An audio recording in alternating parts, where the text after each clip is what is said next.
to the WrestleHavoc Podcast on YouTube, where we discuss everything in and outside of the squared circle.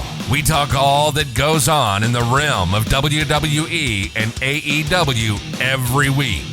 And now, here's your host, the one that will give you a reality check on pro wrestling, Flamin' Ricky Duraeus. This is the WrestleHavoc Podcast.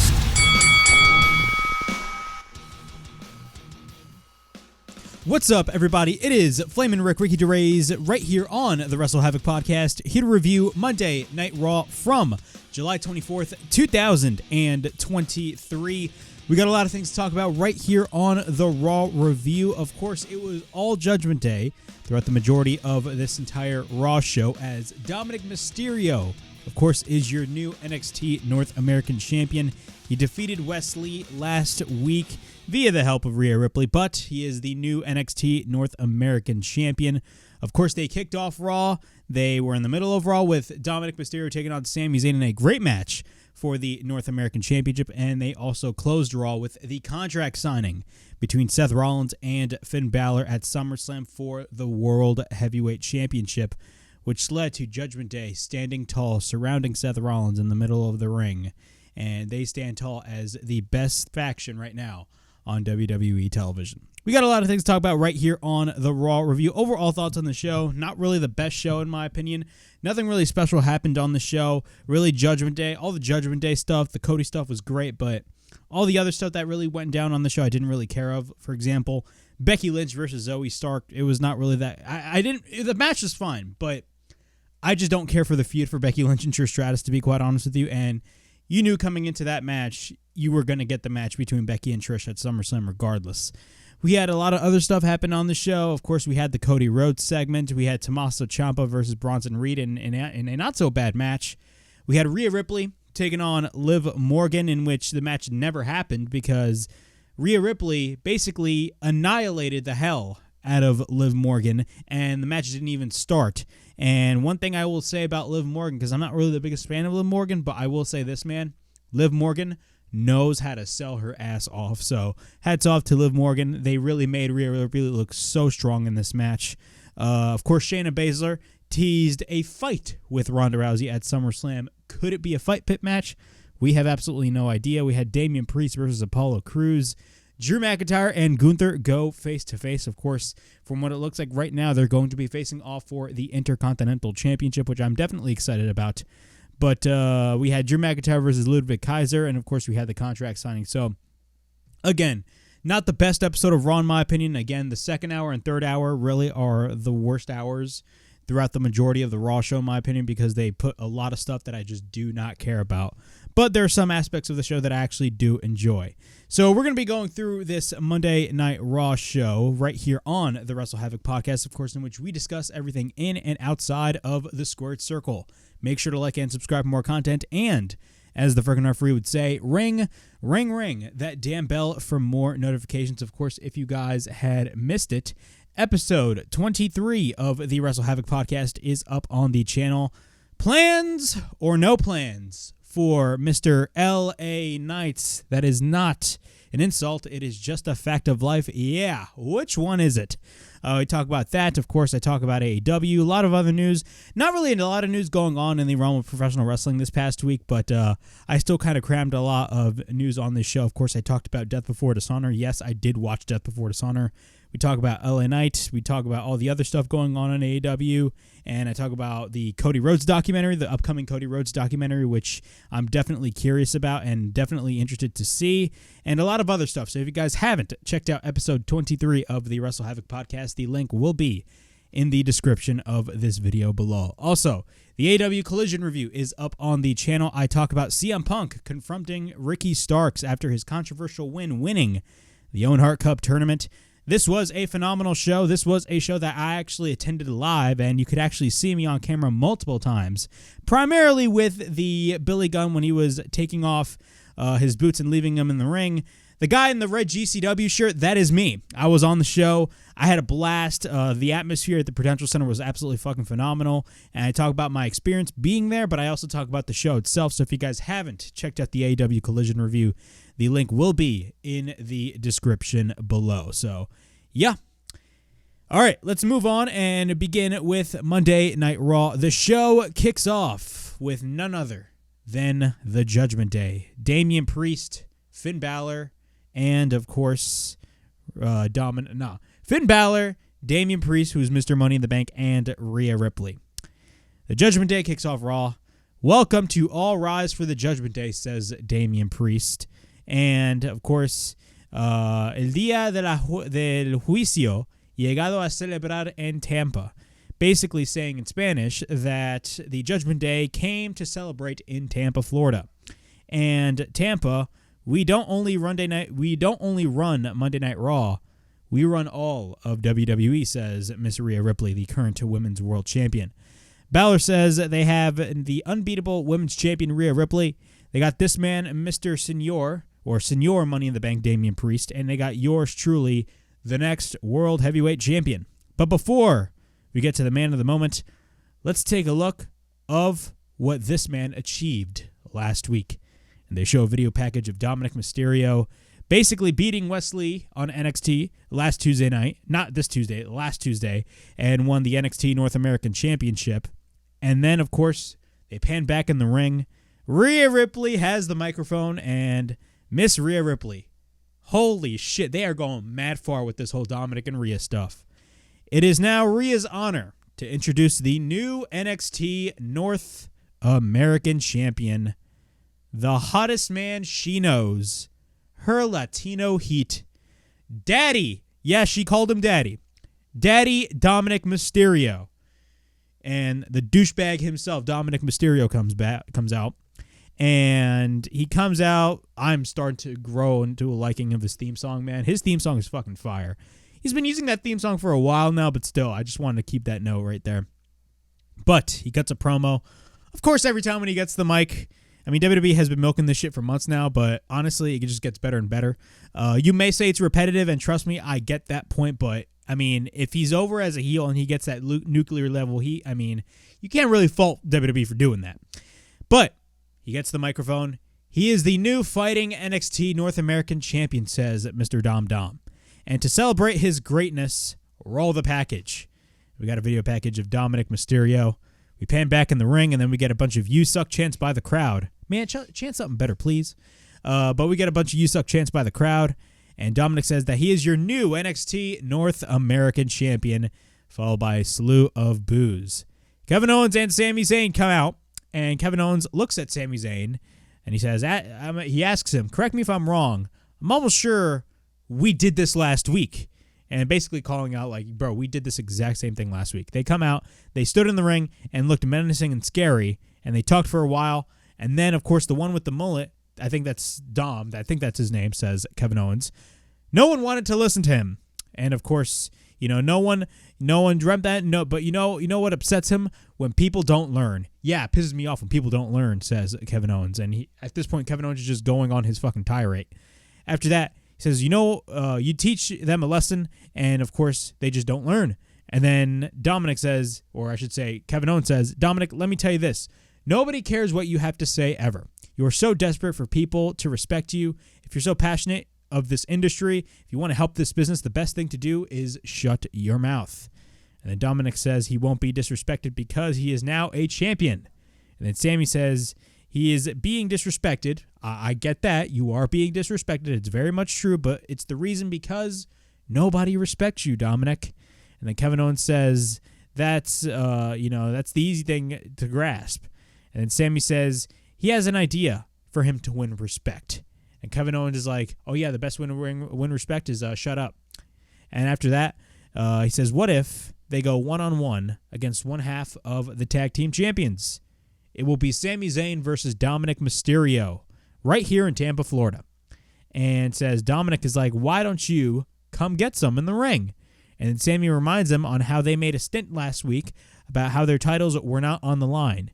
And then Sami was like, if you are a fighting champion, Dominik, if you are a fighting champion, and you are the way that you say you are, you will put that NXT North American Championship on the line. And Rhea Ripley, not Dominik, Rhea Ripley says Dom accepts, and it's official. We got Dominik Mysterio versus Sami Zayn for the NXT North American Championship. Judgment Day was all over WWE programming last week. They were not only on Raw, of course, they are exclusive to Raw.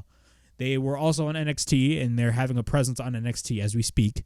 And they were also on SmackDown, but there was kind of a reason as to why Dominik was on SmackDown, because he basically stated he wanted to come to SmackDown to show his deadbeat dad what a real champion looks like, and the fact that he is the champion of North America.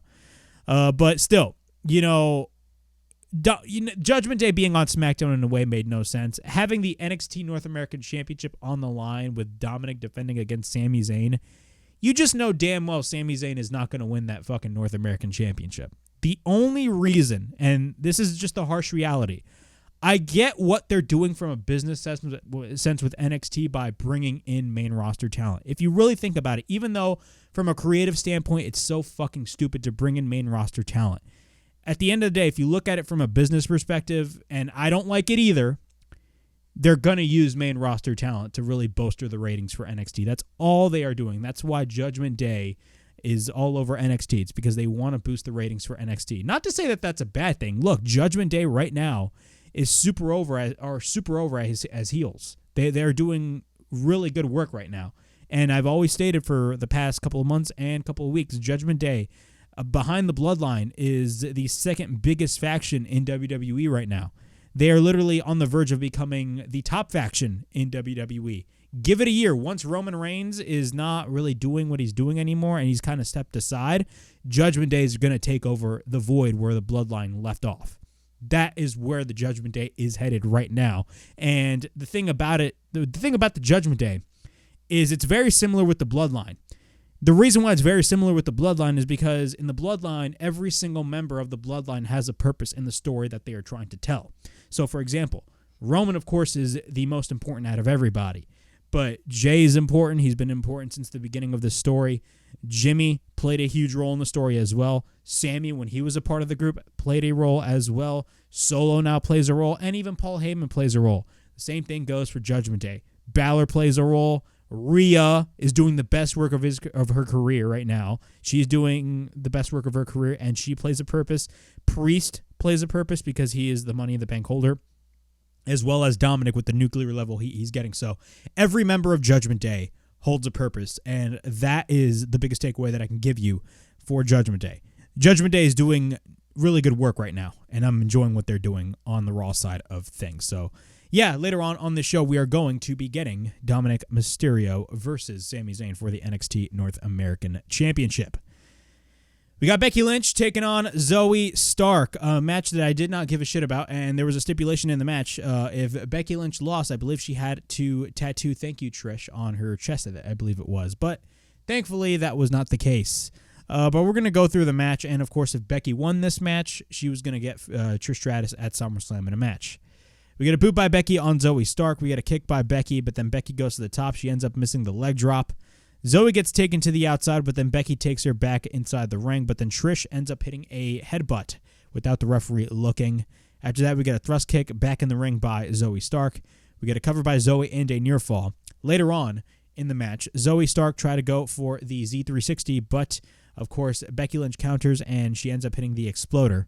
And then we get a kick by Zoey. Zoey ends up going to the top, and then we get a right hand by Becky. Becky then comes back. Of course, Becky ends up hitting a superplex and then applies the armbar. But then Zoey counters, and then she ends up hitting a powerbomb, and we get a cover and a near fall. At this point, Starks is on the top. She ends up going for a Phoenix Splash, but she misses. After that, Becky tries to go for the manhandle slam, but of course it was countered. Then we get a series of roll-up reversals by both women. Becky then applies the disarmor. At this point, Trish is on the apron, but Trish gets taken out. Zoey ends up going for the roll-up, and we get a near fall. Zoey gets taken to the outside. We get a springboard by Stark, but then she gets caught into the manhandle slam, and we get a cover, and Becky wins the match and will now face Trish Stratus at SummerSlam. This was pretty much expected. I mean, if Becky Lynch and Trish Stratus are still in the program together and we got SummerSlam on the horizon, clearly WWE is going to book Trish Stratus versus Becky Lynch at SummerSlam. Am I excited for this match? I'm absolutely not excited for this match, to be quite honest with you. This match is just not really my cup of tea. The feud itself is not my cup of tea. But if you think about it, I mean, that is the direction that they're going to be going, and you can't really change that. You just can't really change that perception. So it is what it is. But it is. I'm not excited for Trish Stratus versus Becky Lynch, to be quite honest with you. After that, we got the American Nightmare, Cody Rhodes, ahead from his match against Brock Lesnar, which still has no stipulation. There was a lot of rumors of that match having a stipulation for SummerSlam. But from what it looks like, it's just going to be a generic match between Brock and Cody. Cody Rhodes has a segment, and of course they are in Tampa Bay. So, Tampa Bay, what do you want to talk about? My friends at home that are watching on television, forgive me. I will turn my back because I want to see everybody in the crowd tonight. Talks about how we all seen the clip of Brock Lesnar beating him up with a chair in front of his mother. He didn't have that on his bucket list in 2023, but he isn't surprised. He actually stands impressed. And we're talking about Brock Lesnar, but Brock, who hadn't even had 5 professional fights and won the UFC Heavyweight Championship. He hadn't played football and somehow made it to an NFL team. I believe it was the Vikings. Then he might as well be called Mr. SummerSlam. Surprised? No. Impressed? Yes. You know who wasn't impressed? His mother, Michelle Runnels. This is the same lady who watched Terry Funk throw fireballs at Dusty's face. And if anything, she knew Brock made a mistake. And the mistake wasn't beating him in front of his loved ones. His mistake was he just left Cody breathing. Breathes in and out. After that, he doesn't want to go to SummerSlam because it's the rubber match. He wants to embarrass him at SummerSlam. And he knows that there is a hell of a bunch of people backstage freaking out and basically are thinking, oh yeah, you're poking the bear, but I am not poking the bear, says Cody Rhodes. I am slapping the bear across the face and say, come and get it. He doesn't just want to beat him at SummerSlam because he made it personal when he broke his arm. He wants to beat him at SummerSlam because it is what he deserves. And when he's old and gray, smoking a cigar, and looks at the chapter of Brock Lesnar, it will say he pinned Brock Lesnar in the final paragraph to that chapter. At SummerSlam, he ends this. Pretty decent promo. Pretty good promo by Cody Rhodes. Cody Rhodes never disappoints when it comes to promos at all. He does not disappoint whatsoever, in my opinion. Again, am I excited for Brock Lesnar versus Cody Rhodes for the third time?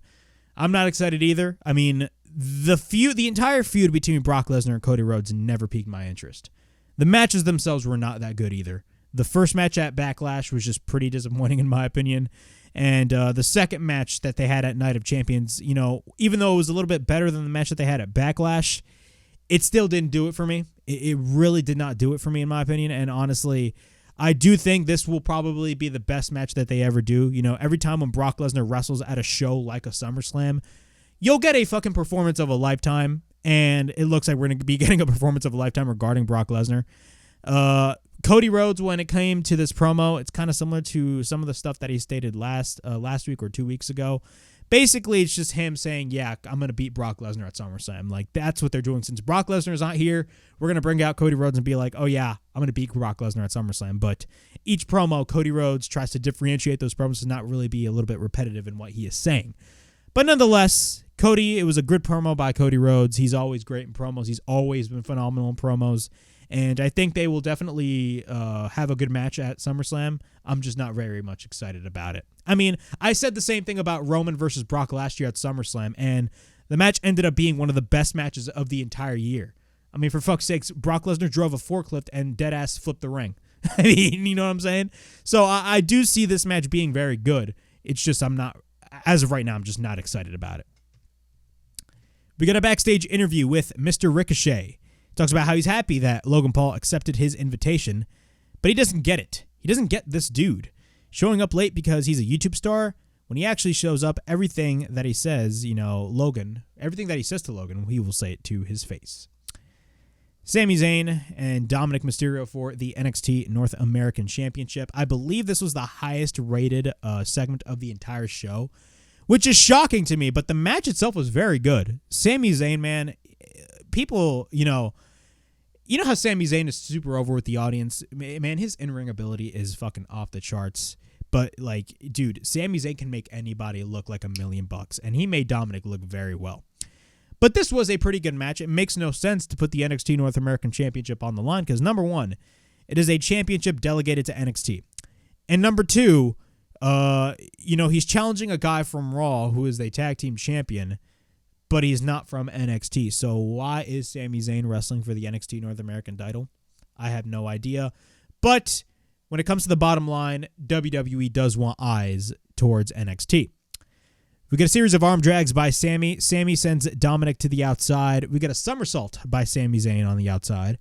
Once we're back from break, Sami is in control. Kevin Owens then interferes, and then he gets banned to the back, and then the referee bans Rhea and Dominik. Sami then goes for the Michinoku driver, and we get a near fall. After that, Dominik later on goes up on the apron. Dominik then goes for the dropkick, and then he ends up running into a lariat by Sami Zayn. We get a cover by Sami and a near fall, but then Sami goes to the top, and then Dominik goes to the top once again, or as well, I should say. And then Sami ends up hitting a headbutt, and what happens is Dominik, takes down Sami. And what ends up happening is Dominik actually goes for a dropkick, but Dominik ends up going for a stomp. Actually, no, he gets landed in a dropkick by Dominik. So I got this all confused. My notes got fucked up. Sami was the one that took Dominik down from the top, right? Sami wanted to drop down on Dominik, but then Dominik got the boot up and hit Sami. So Dominik is now in control. I just wanted to throw that out there right now. My notes are fucking terrible. Then after that, Dominik goes for the stomp. He ends up hitting the somersault over the ropes.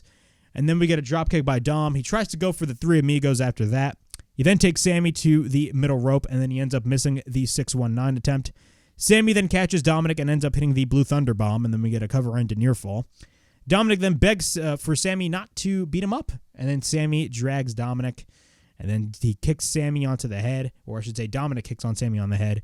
We then get a dropkick on Sami, landing onto the middle rope, which opens the gateway for Dominik to hit the one and only 619. And then we get a cover into near fall. Once again, Dominik goes for the Three Amigos. And every time when Dominik goes for the Three Amigos, of course, he's in a way kind of paying homage to his papi, Eddie Guerrero. I really shouldn't mention the storyline in 2005. Okay. We get a frog splash countered by Sami when he gets the knees up, and then Sami goes for an exploder in the corner. But, of course, Priest comes in, Dominik goes for the roll-up, and Dominik retains the NXT North American Championship. This was a pretty good match. Having the NXT North American title on the line didn't make any sense because, again, to me, it doesn't make any sense for a guy on the main roster, let alone a top guy, a top face on the main roster, to go after an NXT championship. That's just my opinion on things. But when it comes to the bottom line, WWE just wants eyes on NXT. That's the only reason why they're heavily promoting NXT on both Raw and SmackDown. And that is the only reason why they're bringing main roster people, main roster stars down to NXT to get eyes on NXT. I mean, like, for fuck's sakes, when Seth Rollins was on NXT a couple of weeks ago, bro, that quarter rating for Seth Rollins was roughly around the 900,000 range, which is unheard of for a while for NXT, in my opinion. And Dominik reached to his quarter last week reached roughly around 800-something thousand viewers. So it is working if you think about it. And they're also getting closer to the Dynamite range. But after that, Kevin Owens is getting medical attention. After that, of course, Kevin Owens was involved in the match. Roman Reigns and Jey Uso, we got a video package of the Rules of Engagement that took place this past Friday on SmackDown. After that, we got Ricochet meeting up with Shinsuke Nakamura. He asks Shinsuke if Logan Paul was seen anywhere, and Shinsuke is like he hasn't, and then he leaves. After that, Ciampa comes in, talks about how last week it was all on him, and that kick was deserved, but when it comes to his match and Shinsuke Nakamura ends up interfering, they will have a problem. Then Judgment Day comes in. They walk past backstage, and then they end up seeing Apollo Crews. Apollo basically talks to Damian Priest, talking about how they bully people around, and Priest ends up challenging him to a match. Yeah, that was a big mistake, bro. Apollo Crews, he I don't know, man. He's going to get beat to shit by Damian Priest later on in the match. After that, we got Tommaso Ciampa taking on Bronson Reed. Again, this is where the show just kind of dive deep for me. A lot of stuff that just didn't pique my interest. Like, for example, Tommaso Ciampa. I like Tommaso Ciampa, but I don't like what he's doing now. Bronson Reed. They're really trying to push forward with Bronson Reed, especially with that tsunami finish, which I totally understand, but I don't believe it hasn't gone over. I mean, like, the running joke with Bronson Reed is, like, he gets no reaction whatsoever every time when he comes out. But also, this wasn't a bad match. The only problem is I just didn't care. So we got Ciampa versus Reed. Ciampa throws his jacket on Bronson Reed, but then he picks Ciampa up. Ciampa escapes, and then he sends Ciampa to the outside. We get repeated chops by Ciampa. Ciampa ends up, he tries to pick up Bronson Reed, but then he has trouble. Reed picks him up. Ciampa escapes. Ciampa boots after Bronson Reed, and then we get a running knee by Tommaso Ciampa. After that, Reed then drives him into the corner, and then he ends up hitting a running power slam. And then we get a cover by Reed and a near fall. At this point, Reed is in control over Tommaso Ciampa. Later on in the match, Ciampa applies a side headlock on the chin of Reed. And once we're back from commercial break later on in the match, we get a power slam by Reed on Ciampa. He ends up running into a boot, and then Reed picks up Tommaso Ciampa. Ciampa escapes. He hits the reverse DDT, and then we get a chop by Ciampa. Ciampa ends up in control of the match. He hits repeated clotheslines into the corner, and then he goes for a modified Famouser. After that, we get a series of strikes by Ciampa. Before that, there was a senton by Bronson Reed. Ciampa runs into a lariat. Ciampa gets up. Both go for a series of strike exchanges. We get a jumping knee by Ciampa, but then Ciampa picks up Bronson Reed. Bronson escapes, but then Ciampa picks him back up, and he ends up hitting the air raid crash, which was a crazy spot. I believe he hit the air raid crash off the top, or I think that was another match. I completely forgot. That's how uninterested I was in this match. Shinsuke then comes out, and then both men are up on the apron. Shinsuke goes for the distraction. Reed drives his elbow. He goes to the top, and he ends up hitting the tsunami. And we get a cover, and Bronson Reed gets the win. This match didn't do really anything for me. I mean, both men did work their asses off in the match, but again, I was not really interested in what I was watching. We got Liv Morgan backstage.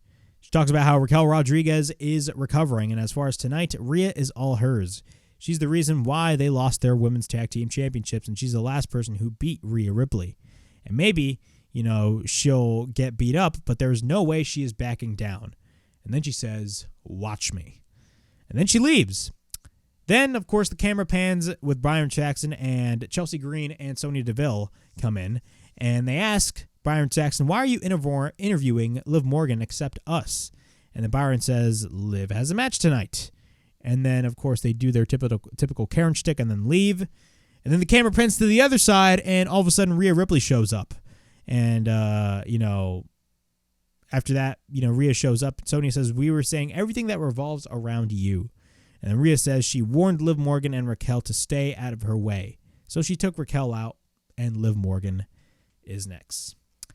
So we got Rhea Ripley versus Liv Morgan. Liv Morgan makes her entrance, but at the end of the day, the match did not happen. An advertised match did not happen on the show. Liv makes her entrance. Rhea attacks her from behind. She drives her arm onto the barricade, and then Liv goes back into the ring, and Rhea Ripley has a chair. She has a chair. Rhea ends up hitting a right hand, and what happens is she places the arm, I believe it was the left arm of Liv Morgan, on the chair, and she stomps on the arm of Liv Morgan with the chair on her arm. After that, Liv Morgan is just screaming profusely, and then Rhea is not done. She stomps again onto the arm of Liv Morgan, and the match is canceled, and Rhea Ripley stands tall, beating the shit out of Liv Morgan. That is the perfect way to showcase somebody like Rhea Ripley, somebody who is completely unstoppable. I've been very critical of her title reign recently, and trust me, I still am very critical of her title reign. There is nobody really to challenge her, which absolutely sucks because Rhea Ripley right now, in my opinion, she is the most valuable woman on the women's roster right now. And she should be the only holder of the Women's World Championship, in my opinion. Nobody else. And what she did with Liv Morgan is exactly how you should showcase her.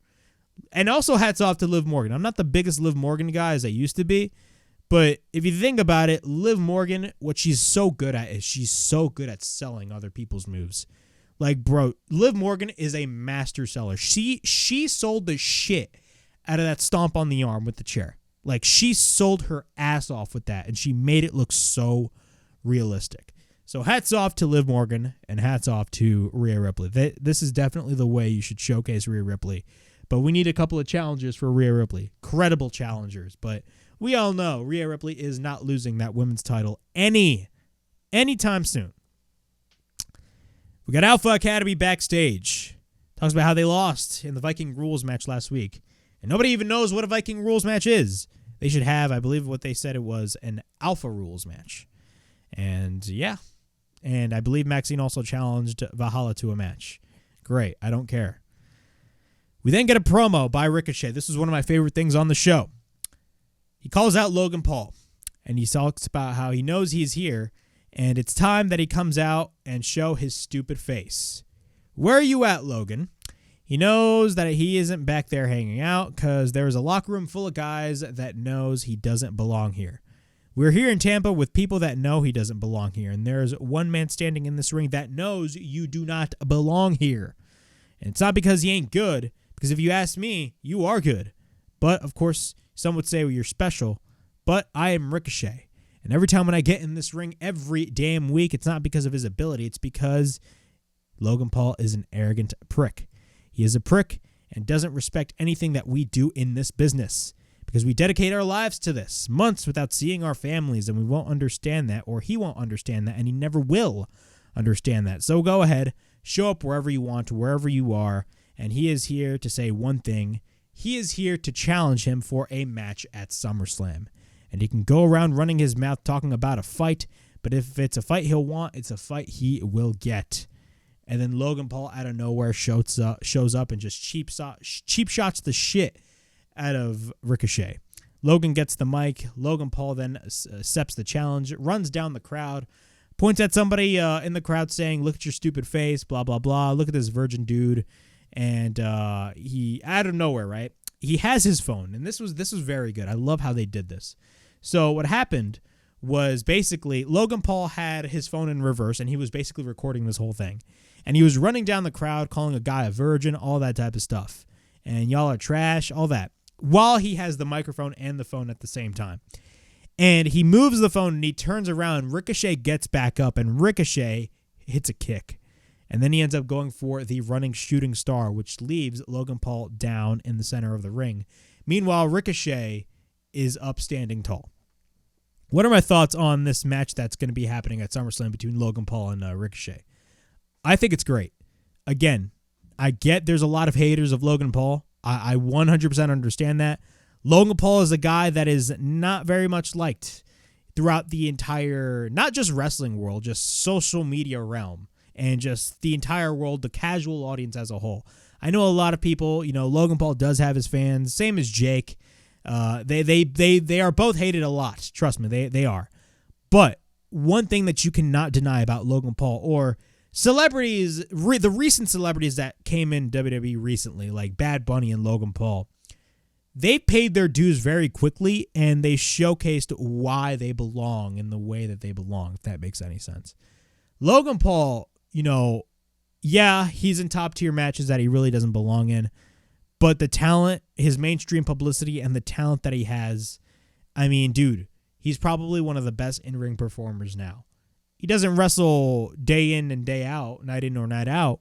He wrestles, of course, when, his contract says, but still, I think, Logan Paul is definitely beneficial when it comes to big shows like a WrestleMania, like a Royal Rumble, like a SummerSlam. He is built for these types of shows. And a match that he's going to have with Ricochet is going to be absolutely phenomenal. Both of these guys are going to tear the fucking house down. They're going to absolutely tear the house down. There's rumors that this match could possibly open SummerSlam in Detroit in a couple of weeks, which, if that is the case, sign me the fuck up. If you want a banger opener to the biggest pay-per-view that you have in the summer, this is the match definitely to do it. But overall, this was a phenomenal segment. I enjoyed it, and this was great. After that, we got Shayna Baszler in a backstage interview. Shayna talks about how she, it sucks about, how she hears Ronda Rousey's name on a constant basis. To have her name being brought up in reference to everything that she does, she is tired. She, talking hasn't settled it. She will only settle it in one way. And she will settle this in a language that only she understands. At SummerSlam, she will fight Ronda Rousey. So what does that mean? She will fight Ronda Rousey. Clearly, I don't think that this is going to be a generic match. I think what this implies is Shayna Baszler is going to wrestle Ronda Rousey in a fight pit match. You know, the fight pit match is such a really good concept in my opinion, and I think that concept fits perfectly with the type of wrestlers that Shayna Baszler and Ronda Rousey are. I'm not the biggest fan of Ronda Rousey. I've been pretty outspoken about Ronda Rousey in her recent run of the WWE. She's fucking atrocious. She sucks, with all due respect. But if you want to really get me invested in an in-ring capacity when it comes to Ronda Rousey and Shayna Baszler, this is definitely the match to do it. Do a fight pit match at SummerSlam. After that, Logan Paul is backstage, talks about how that was unprofessional, and quite frankly, he feels victimized, but next week he is coming to Raw, and he's coming for Ricochet, and he will pop his stupid bald head. After that, we got Damian Priest versus Apollo Crews. Pretty generic match, to say the least. Nothing really special here. Priest goes after Apollo with a kick. After that, he hits a moonsault, or I should say Apollo Crews hits a moonsault on Priest. Priest then later on regains control. We got a back elbow followed by a broken arrow. He misses the South of Heaven later on. Then Crews goes for the Enziguri, and then we get a rolling elbow by Priest. And then he ends up hitting the Lariat, and then Priest takes Crews and ends up hitting the South of Heaven. And we get a cover, and Priest wins the match. Nothing special. Becky Lynch is backstage. She, of course, gets congratulated on her victory over Zoey Stark, and she will now face Trish Stratus at SummerSlam. The man has come around to Tampa, says Becky Lynch. And, of course, now that she has that off her mind, it ain't over till she wins against Trish Stratus. Then we got Gunther versus Drew McIntyre face-to-face. This was great. I loved this. Everything about this I loved. It's no secret that Gunther is doing phenomenal things with the Intercontinental Championship. Probably one of the best Intercontinental Champions in recent memory, in my opinion. Drew McIntyre, of course, he after WrestleMania, he wasn't really on WWE TV. He made his return, of course, at Money in the Bank to a huge pop, and you knew WWE was going to go in this direction with Drew McIntyre and Gunther. But Drew McIntyre comes out. Drew is here, and he is dressed. Why don't we do this right here and right now? Gunther then says, after all that happened, he wants him to put his Intercontinental Championship on the line tonight. You want me to put the Intercontinental Heavyweight title on the line at Tampa? But he's nothing but prestige. He's reached into a level that he hasn't seen before, and it's unexpectable. It makes sense to him. He can see why all these people can connect with him, and he can't get anything done in life. He failed at Clash at the Castle. He humiliated him at WrestleMania. Drew, if you want to ride behind my cocktails or my coattails, I accept. And I will humiliate you again at SummerSlam. And then Drew wants to talk about WrestleMania. He tells a story. Oh my God, Drew McIntyre is back with his stories. Remember every week, Drew McIntyre would always tell a fucking story? When Sheamus and him first met, he was like 19 and he was like 42. And they had a dream match, and people were going crazy. He picked the bone and won the match. After that, they let their personal issues aside, and at SummerSlam, it will be one-on-one. They will find out why he's called the Scottish Warrior, the Psychopath, and why he will be the new Intercontinental Champion. Ludwig Kaiser gets the microphone, and he speaks hilariously. And Drew says, I actually like you. You got charisma. Gunther, of course, is basically pandering half the time, and you should be the leader of Imperium. And later on, challenges him to a match. So we got Drew McIntyre versus Ludwig Kaiser. Pretty short match. Really, the main story of this match, or really the only thing interesting in this match, was Corey Graves on commentary mocking Ludwig Kaiser throughout the whole match, which was hilarious in my opinion. But Drew McIntyre ends up getting the win. He ends up hitting a Claymore. But after the match, Gunther hits a German suplex. Vinci goes for repeated stomps, and Imperium is just attacking Drew McIntyre. Matt Riddle comes in for the save. And then we get a boot by Gunther. He hits a powerbomb on Riddle and then boots Drew onto the outside. Gunther exposes the announce table, and Gunther picks up Drew. Drew goes for the backdrop, and then he powerbombs Gunther through the announce table to a huge fucking pop with the audience. And from what it looks like, Matt Riddle was involved, but I do see this match being a one-on-one match. I don't even know if it's official yet, but it's clearly going to be Drew McIntyre versus Gunther for the Intercontinental Championship. Is he going to win this match? I doubt it. I doubt he's going to win this match. Gunther is going to beat the Honky Tonk Man's record. I don't think he beat it already, but once he does, he's going to hold on to that title for a long, long, long period of time. Ronda Rousey backstage, she accepts Shayna Baszler's challenge. After that, we got the contract signing between Seth Rollins and Finn Balor. This was a phenomenal segment, and the ending was absolutely phenomenal. Finn looks at the contract. Adam Pearce was supposed to be here, but due to the chaos that the Judgment Day cost, he somewhat has his hands full. But at least he's a professional. Seth Rollins is professional. Seth wants this match. He wants this match, so he thinks they can handle this like gentlemen. So, Seth, how about you come out here? Sign this contract, and we can make this match at SummerSlam official. Seth Rollins then comes out. Seth is in the ring. Of course, the crowd is singing his beautiful song. He signs the contract. Balor's about to sign his contract, but Rollins says Finn Balor finally figured out what we've known for a long time. He has zero chance of walking out of SummerSlam as the World Heavyweight Champion. The most obvious scenario is that he beats his ass and the entire world sings his song. But miracles happen every day. But if he's a better man than him, his world title reigns will be even shorter than his Universal title reign. That was a shot fired right there. Because his boy Damian will cash in the Money in the Bank. And he knows it. And he knows he would know because you would do the exact same thing to him. Hell, Seth Rollins did it himself. You keep chasing that ghost because SummerSlam ain't going to be the coordination of the Judgment Day. It's going to be the end of the Judgment Day. Balor then signs his contract. You think you have it all figured out, says Finn. He thinks he's so smart. Seth frickin' Rollins, the architect. He thinks he runs this place. But you don't. The Judgment Day run Monday Night Raw now. You said if he loses, he lose. Also, he says if he wins, but Judgment Day ends up coming to the crowd. So while Finn Balor is just continuing to ramble, Damian Priest and Dominik come out from the crowd. Rhea Ripley comes out from the stage. This is fucking phenomenal. So what happens is Finn says he's been losing for 7 years and it's slowly been driving him insane. And it's all because of him, Seth. You know what insanity feels like? It feels like an itch. It's an itch you can't scratch. It feels like a 7-year-old itch. But at SummerSlam, he will make him his 7-year bitch. Seth throws the table. He swings at Balor. Judgment Day come in. Priest hits him with the Money in the Bank briefcase. Then Balor looks at Priest. But what happens is Sami Zayn comes out with the chair. He attacks everybody, but then Rhea takes it away. Finn then attacks Sami. Rhea and Dom throw the table to the outside, but then Priest ends up hitting the South of Heaven chokeslam. Seth is in the ring. The Judgment Day gang up on Seth Rollins. They beat down Rollins. They send Rollins down to Priest. Priest hits the Razor's Edge. He drags Seth into the corner. Dominik hits the Frog Splash. Finn goes for the coup de grace. And Judgment Day stands tall in the middle of the ring. This was the best thing on the show, period.